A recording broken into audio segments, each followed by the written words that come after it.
think Pac-Man gets tired of eating these same little dots? I can get any two toppings on my large pizza for just $10. Pepperoni, sausage, bacon, a $10 taste maker. Only from Pizza Hut. I think I'm about to out-pizza the Hut. No one out-pizza the Hut. Why should you call a lawyer after a car accident? Let me tell you. Without a lawyer, you might not get the money you deserve or the medical care you need. But car crash victims with a lawyer get better access to medical care and over 3 times more money on average than those without one. I don't want to see you settle for less. Call me. I'm Austin Jackson, your guy in Augusta, and I'll shoot you straight. Call Austin Jackson, the Augusta guy, 706-724-2661. Follow News 1226 on Twitter to keep informed with the latest happening near you. Help us fight for life and train the CSRA. Contact the American Heart Association for details. Follow News 1226 on Instagram to see what's trending in your area.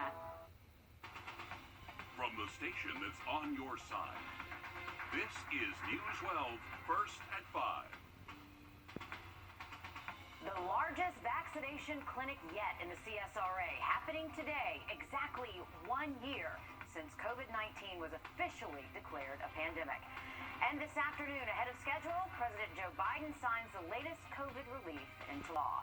That means checks are coming to millions of people around the country. New details in just the last hour. The White House announced checks could hit your bank account as early as this weekend. Those weekend checks will start hitting bank accounts if you have direct deposit from the IRS. Now, all of this comes hours before President Biden will address the nation. Skylar Henry breaks down the law and plans to mark the 1-year anniversary of the pandemic. Thank you for being here. In his first legislative victory in office, President Biden signed the $1.9 trillion coronavirus relief bill Thursday, delivering financial help to millions of Americans. This historic legislation is about rebuilding the backbone of this country. The legislation provides $1,400 checks to millions, billions for vaccinations and school reopening efforts, while increasing the child tax credit and lowering Obamacare insurance premiums. Will also extend weekly federal unemployment benefits to the fall. People can expect to start seeing direct deposits hit their bank accounts as early as this weekend. Republican lawmakers criticize the plan as partisan. It includes hundreds of billions in state bailouts. The bill signing comes ahead of the president's first primetime address in office. He'll mark the 1-year anniversary of the coronavirus pandemic, which has claimed the lives of nearly 530,000 Americans, sickened many others, and caused economic hardship for millions more. What I'm talking about tonight is the impact on the virus and how we're going to end this pandemic. On Capitol Hill, the U.S. House of Representatives chaplain offered a prayer to mark the somber anniversary. Holy God, a year ago, normal was turned on its head. Our whole lives have been tragically upended, and our sense of health and welfare forever threatened. A new poll finds about 1 in 5 Americans say they lost a relative or close friend to the virus. 1 in 5. And as that COVID anniversary approached, 529,000 Americans have died from COVID. 24,000 of those deaths are in Georgia and South Carolina. President Biden announced this afternoon that he and the vice president will visit Georgia next week about the COVID relief package. They're visiting Atlanta next Friday. Atlanta is the first stop on their tour around the country to promote the passing of the COVID relief package. We asked the White House where President will travel when he gets to Atlanta. An official told us they are still working out those details. Of course, we'll pass them along when we get them. Just one day after Governor Brian Kemp announced Georgia's vaccine expansion, he's addressing people's hesitancy to get the vaccine. The governor taking part in a vaccination roundtable discussion with the Latin American Association. He says they're continuing the discussion on making sure all communities have vaccine access. The 1-dose Johnson & Johnson vaccine will help in these efforts because they'll be able to open more mobile clinics and mass vaccination clinics. What we're seeing now is that we've had tremendous demand in the state, but we're also seeing, unfortunately, vaccine hesitancy. So we want to continue to help educate, all communities across our state in this diverse, great state that we live in.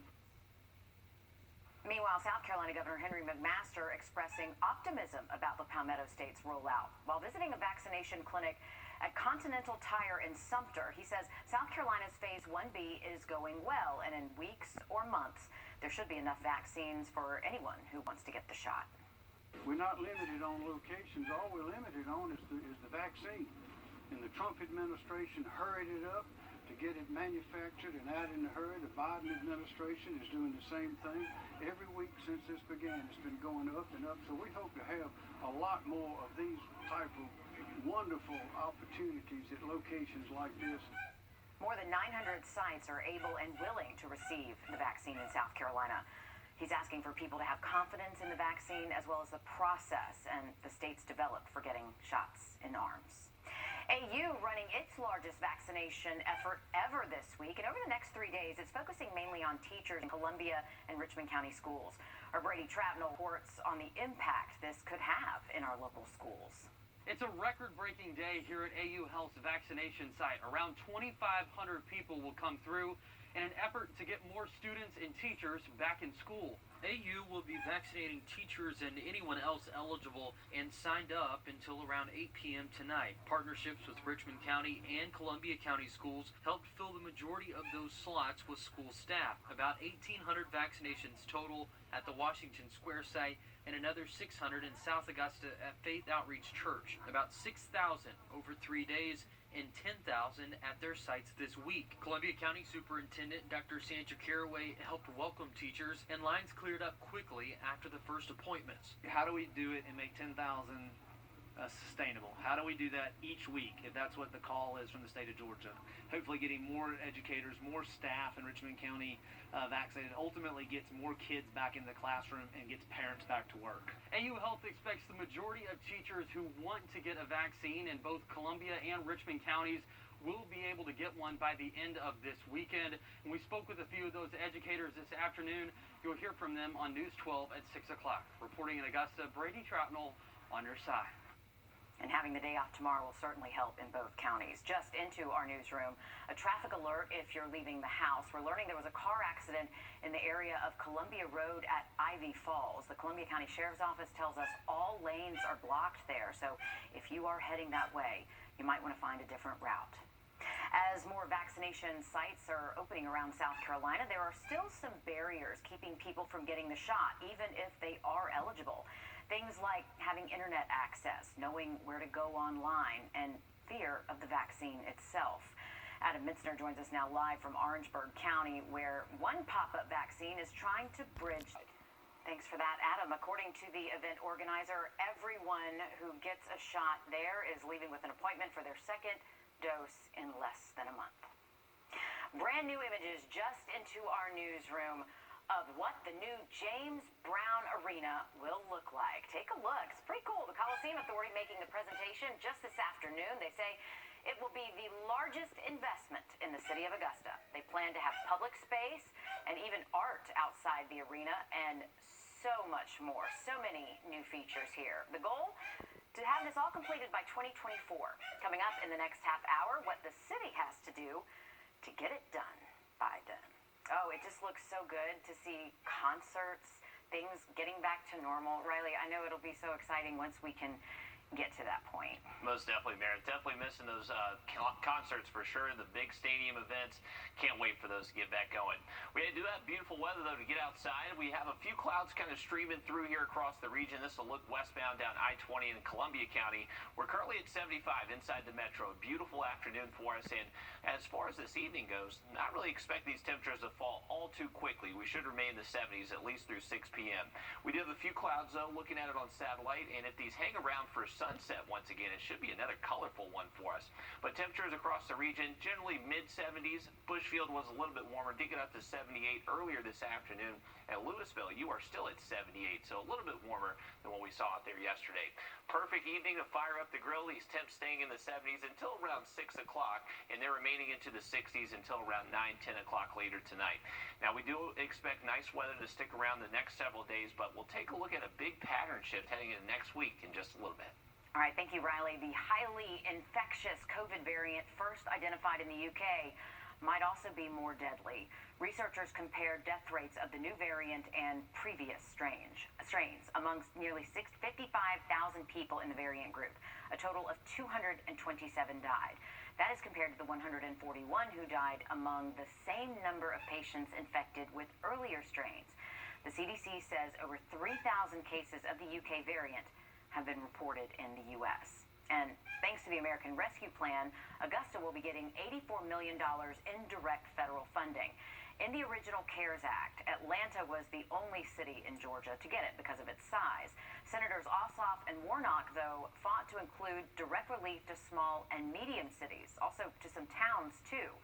Augusta Mayor Hardy Davis says he supported it. He says direct funding to cities like Augusta in the American Rescue Plan will help us jumpstart the economy, put kids safely back in school, and ensure that we defeat this virus by getting vaccines to our citizens. A major update now in the trial of Derek Chauvin, the former Minneapolis Police Department officer accused of killing George Floyd. This morning, the trial judge reinstated the third-degree murder charge against Chauvin. He's now facing second-degree murder, third-degree murder, and second-degree manslaughter. So far, 5 members of the jury have already been seated. The judge saying he's expecting to question about 9 potential jurors in all today. New audio from a call former President Donald Trump placed to Georgia officials in the wake of the 2020 presidential election. President Trump called the Georgia Secretary of State Chief Investigator Frances Watson on December the 23rd. Now, at the time, she was investigating a state audit of more than 15,000 signatures in suburban Cobb County near Atlanta. Mr. Trump pushed her to also investigate Fulton County, which includes most of Atlanta. He is heard telling her the election results finding Biden the winner in Georgia were incorrect. Hopefully, I will, when the right answer comes out, you'll be praised. I mean, I don't know why, they made it so hard. They will be praised. People will say, great, because that's what it's about, that ability to check and to make it right, because everyone knows it's wrong. This call came before that infamous call President Trump made to Brad Raffensperger, asking him to find votes. Both Raffensperger's office and Fulton County's district attorney are investigating the calls. A family lucky to be alive and a daring rescue caught on camera. We'll take you there when we come back. Riley? We are expecting a nice stretch of days through the weekend, but we're going to focus on that big pattern change early next week. Take a look at some rain heading our way Monday next. Ready, set.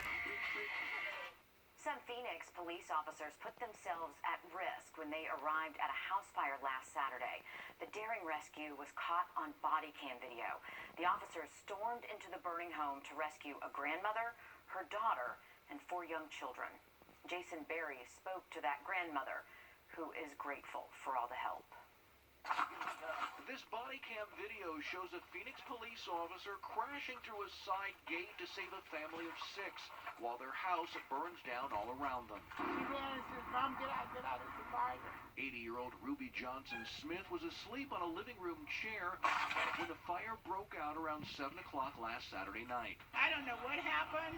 I don't know where it started from or how it started. You see, I'm shaking in my boots right now. But it's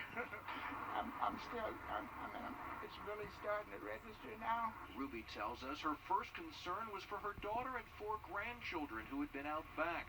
She worried they'd be trapped. Hey, come over here! But those fears quickly went away when neighbors and those Phoenix police officers jumped into action, lifting the kids over a backyard wall. I guess my daughter must have been screaming, fire, fire. So some kind of way he got back there and he helped them over the fence. I appreciate them so much. There's a crown for them. God is going to crown them for the help that they did for us because no one else had called 911. Next door neighbor Josie Aragon was home when the fire broke out and saw the officers get Ruby and her family to safety. Oh, thank God. That's all I can tell you. You know what, Ruby? You're very lucky. Your kids are safe. Everybody's safe. Material things can be replaced. Here's a closer look at how extensive the damage is. It is still unclear what started the fire, but Ruby and her family know if they didn't get out when they did, this story could have had a much different outcome. What do you like to say to those officers? I just can't thank them enough. I'm just so thankful for that police officers, the fire department, the Red Cross, and all of our neighbors. We're going to take care of it, okay? So thankful. Just so very thankful. That video, as you can see, the house is pretty much a total loss. Right now, the family really doesn't have anywhere to go. They're currently staying at a nearby motel while their church tries to find them a more permanent place to stay. Looking outside, it's been a nice day, Riley. I think we're kind of getting into this pattern where we're used to it. So once it starts getting cold again, and you know it will, it's going to tease us before it finally gets warm and stays warm. It's going to, I don't know. Spring fever is hitting us all, I think. I think it's the full spring. I think we got one more little cool down before we eventually get to just steady warmer temperatures heading into the summer, but not really looking like the case, at least for the next 7 days. We are expected to stay warm through this weekend. Next week we'll stay on the warmer side, just rain chance is going to go up for us Monday to Tuesday of next week. We are keeping an eye on this cold front. This is actually bringing some fairly active weather across Missouri, some flash flood warnings for them, and a severe thunderstorm out there earlier this afternoon. This is becoming a backdoor cold front from us, so it's going to approach us from the north and the east as we roll into the weekend. That is going to bring us some cloud cover Saturday, so we've been enjoying a lot of sunshine the past few days. A little bit different scenario expected this weekend. Partly cloudy skies on Saturday, staying dry, and then on Sunday, we're actually expecting partly sunny skies, which means more clouds than sun expected throughout the day. Now, you notice some light green on the map here heading into Sunday afternoon. Not really anticipating that to be a huge factor for us in the CSRA, outside of maybe a sprinkle for our far northern counties. Really, everybody should stay dry both Saturday and Sunday. Just going to notice a few more clouds out there. Now, rain chances will start to go up Monday into Tuesday of next week, thanks to this approaching cold front. Luckily, not expecting storms with that first front that moves through Monday night into Tuesday, and rain chances are currently looking highest during the day Tuesday. So on Monday, can't rule out maybe a few isolated spotty showers, but nothing looks too heavy. The better opportunity to see more widespread rain moves in throughout the day Tuesday. On Wednesday, we'll likely see once again a few spotty showers, but heading into Wednesday night and Thursday, another cold front moves through. So this is a big pattern shift from the very dry and warm conditions we've seen the past several days. Now, as far as those rain totals go, heading into Monday, once again, maybe a few spotty showers. Nothing looks all too impressive outside of maybe a few hundredths of an inch. Now, as we head into Tuesday, that's when they start to pick up, and then rounds of rain Wednesday, Thursday.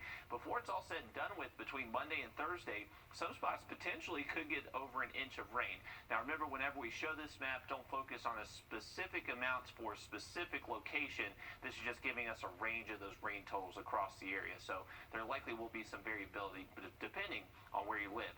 Remember, we do spring forward on Sunday. Get ready for those sunsets after 7:30. Easy. Call all nines. We look forward to serving you. All right, taking a live look at Telfair Street. Oh, how I wish you could smell through your TV screen. This is where Augusta's Greek Fest. Yeah, this is the Greek to-go drive-through. Last year, they did this as a way of transforming their festival into a pandemic-friendly version, and this year, taking off just like it did last year. You can go pick up some tasty food and pastries until 8 o'clock tonight. The cool part, you can also order from Augusta to go if you don't even want to get in your car, or you can place an online pre-order pickup. It's so easy. If you do pre-order, though, you can pick up your food in the parking lot on 10th Street. Today is the first day, and the To-Go Festival runs through Sunday, so you have plenty of opportunities to get out there, and I don't know about you, maybe go multiple nights. I did last year. Oh, the food is so good. Also happening now, Shepherd Blood Center is asking for blood donations. They're out at Centennial Corporate Park in Aiken until 7 o'clock tonight. If you donate, you'll get free food, prizes, and a t-shirt. There's another blood drive happening tomorrow, this one at KJ Shopping Center in Edgefield. It is from 11 to 5. The Golden Harvest is expanding their reach. Tomorrow they're opening a new facility in Aiken. It's on Enterprise Avenue. They'll use it to expand their food assistance programs in 6 South Carolina counties. They'll also provide more opportunities for people who want to volunteer. That ribbon cutting is happening tomorrow at 11:30. Riley? This is another beautiful afternoon for us. We're hitting highs in the mid-70s inside Augusta. Have a look at that weekend forecast for you next. Title Super Selection, Super Value. Let's take a look at our community calendar. Friday night between 6 and 9 p.m., Columbia County Parks and Rec is hosting Screen on the Green. They'll be playing Star Wars: The Rise of Skywalker tomorrow from 6 to 9. It's at Gateway Park In Grovetown, be sure to bring a blanket or chair to sit on, and the movie is 100% free. Should be fantastic weather out there tomorrow evening as well. Likely won't need too heavy of a jacket. For the weekend, we're expecting those warm temps to continue, likely staying in the upper 70s Saturday afternoon, and more clouds than sun are anticipated by Sunday, but some beautiful weather in store for us, so hopefully you can get outside and enjoy it the next several days. And definitely try to, because we are expecting a pattern shift heading into next week. Monday, Tuesday, Wednesday, Thursday, we are expecting at least a chance for rain. All right, thanks for that, Riley. Man, I hate that we're losing an hour this weekend, but hey, it will be nicer in the evenings. It really will. Richard Rogers in the studio now. He joins me in 2 minutes. Your weather can change.